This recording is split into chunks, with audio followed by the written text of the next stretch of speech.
Media మిత్రులందరికీ నమస్తులు. నా పేరు Lalitha. Andhra Pradesh Anganwadi workers and helpers association రాష్ట్ర ప్రధాన కార్యదర్శి ఏఐటీయూస్ అనుబంధం.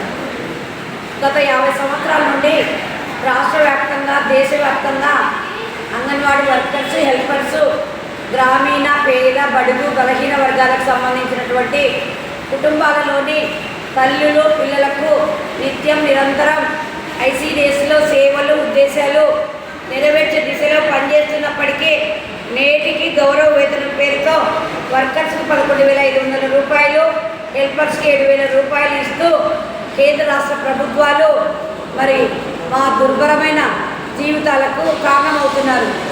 ఈ మధ్యకాలంలో మరి 12 సంవత్సరాలు అయినప్పటికీ కేంద్ర ప్రభుత్వం వేతనాలు పెంచక, 6 సంవత్సరాల నుండి రాష్ట్ర ప్రభుత్వం వేతనాలు పెంచక రోజు రోజుకు పని భారం పెంచుతూ 2GB మొబైల్స్ ఇచ్చి మరి కేంద్రానికి ఒక యాప్ పోషణ ట్రాకర్, రాష్ట్రానికి బాల సంజీవిని యాప్, ఈ 2 యాప్లలో 3 FRSలు చేయాలని తీవ్ర ఒత్తిడి గురి చేస్తున్న సందర్భంలో అనేక సందర్భాల్లో కేంద్ర committee all India federation committee కేంద్ర మంత్రివర్యులను రాష్ట్రానికి సంబంధించి ఐక్య కార్యాచరణలో ఏఐటీయూస్ అనుబంధ సంఘం, అంగన్వాడీ అసోసియేషన్, సిఐటియు అనుబంధ సంఘం, అంగన్వాడీ యూనియన్, ఐఎఫ్టియు అంగన్వాడీ సంఘాలు కలిపి మరి సామూహికంగా 42 రోజులు సమ్మె చేసినప్పటికీ సమ్మెలో ఒప్పుకున్నటువంటి వేతనాల పెంపు విషయం ఈ ప్రభుత్వం వచ్చి కూడా సంవత్సరం అయినప్పటికీ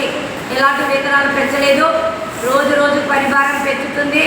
పోయిన నెల 25వ తేదీ కమిషనర్ కార్యాలయంలో 3 సంఘాలు కలిపి చర్చించినప్పటికీ 5GB మొబైల్స్ ఇవ్వాలని, తక్షణమే కేంద్ర రాష్ట్ర ప్రభుత్వాలు వేతనాలు పెంచాలని, గ్రాడ్యుయేట్లలో సవరణలు చేయాలని, సంక్షేమ పథకాల అర్బన్ రూరల్ తేడా లేకుండా అందరికీ వర్తింప చేయాలని, వచ్చే సంవత్సరం మే నెలంతా వేసవి సెలవులు ఇవ్వాలని, మరి మెనూకు ఛార్జీలు పెంచాలని, రాష్ట్రంలో ఉన్నటువంటి బిడ్డలకు తల్లులకు నాణ్యమైన సరుకులు 5వ తేదీ లోపల సెంటర్లకు చేర్చాలని పలు అంశాల మీద చర్చించడం జరిగింది.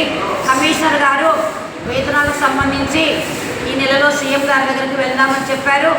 మరి ఈ నెలలో బడ్జెట్ సమావేశాల్లో సీఎం గారు ఆంధ్రప్రదేశ్లో ఉన్నటువంటి 1,06,000 మందికి మరి వేతనాలు పెంచాలి, గ్రాడ్యుయేటీని 1972 యాక్ట్ ప్రకారం చెల్లించాలి, మరి వేసవి సెలవులు ఖచ్చితంగా ఇవ్వాలి, మెనూకు సంబంధించి రేట్లు పెంచాలి, నాణ్యమైన సరుకులు ఇవ్వాలి, ఈ బడ్జెట్ను కేటాయించాలి.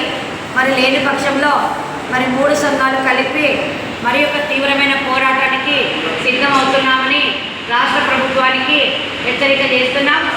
ఈరోజు విశాఖపట్నం జిల్లా సదస్సు నిర్వహించాము.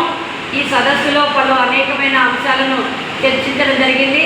తదనంతరం జిల్లా కమిటీ నిర్ణయించడం జరిగింది.